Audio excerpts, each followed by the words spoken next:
ஏன் இவ்வளவு தூரம் இல்ல? எங்களுக்கு இப்போ இந்த துறையில ஒரு அமைச்சர் இருக்காரு, ரமேஷ் இருக்காரு, இவ்வளவு தூரம் செயல்படுறாரு அப்படின்ற விஷயம் தான். ஆய்வுக்கு போறீங்க, அங்க என்ன தப்பு நடக்குதோ, சாமானிய மனிதன் உள்ள போறதுக்கு என்னென்ன விஷயங்கள், குறிப்பா இந்த விஐபி பாஸுக்கெல்லாம் வந்து கட்டுப்பாடுகள் விதிச்சிருக்குது. இதெல்லாம் ரொம்ப வரவேற்கத்தக்க விஷயமா இருக்கு. ஏன் இதெல்லாம் அவங்க பண்ணல? இதெல்லாம் இன்னும் நாங்க என்னெல்லாம் தெரிஞ்சுக்காம இருக்கோம் அப்படின்னு எங்களுக்கு மக்களுக்கு பெரிய கேள்வி. ஏன் பண்ணல இந்த சென்ஸ் வந்து அவங்க வந்து கோவிலை வந்து பக்தர்கள் வணங்கக்கூடிய இடமாகவும், கோவில்கள் வந்து பக்தர்களுக்கு ஒரு மன அமைதி கொடுக்கக்கூடிய இடமாகலாம் அவங்க பார்க்கல.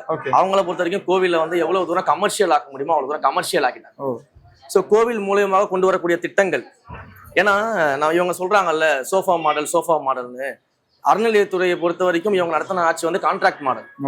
இவங்களை பொறுத்த வரைக்கும் கான்ட்ராக்டருக்கு வந்து கான்ட்ராக்ட் கொடுக்கறதுலையும் அதுல இருந்து சுயலாபம் அடைவதிலும் தான் இவங்களுடைய கவனம் எல்லாம் இருக்கே தவிர்த்து மக்களுடைய அடிப்படை வசதிகளை பத்தி இவங்களுக்கு கவனம் கிடையாது.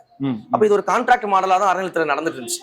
ஸோ எல்லாமே பாத்தீங்கன்னா நீங்க கொண்டு வரக்கூடிய கட்டிடங்களாக இருக்கட்டும், நம்ம எல்லா கட்டிடங்களும் சொல்லல, பட் மெஜாரிட்டியான கட்டிடங்கள் வந்து பாத்தீங்கன்னா அந்த ஒரு கோயில நான் விசாரிக்கும் போது எங்களுக்கு வந்து பக்தர்கள் தங்கும் விடுதி வேணும், பக்தர்கள் தங்குறதுக்கு ஷெல்டர்ஸ் இல்ல, நாங்க ரொம்ப கஷ்டப்படுறோம், பெண்கள் ரொம்ப கஷ்டப்படுறோம்ன்றாங்க.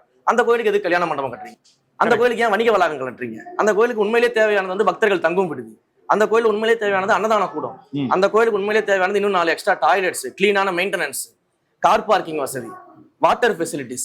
அப்ப இதுதான் வந்து அந்த கோயில்களுக்கு தேவையானதாக இருக்குது. பட் அதை விட்டுட்டு நீங்க ஏன் வந்து கல்யாண மண்டபம் கட்டுறீங்க?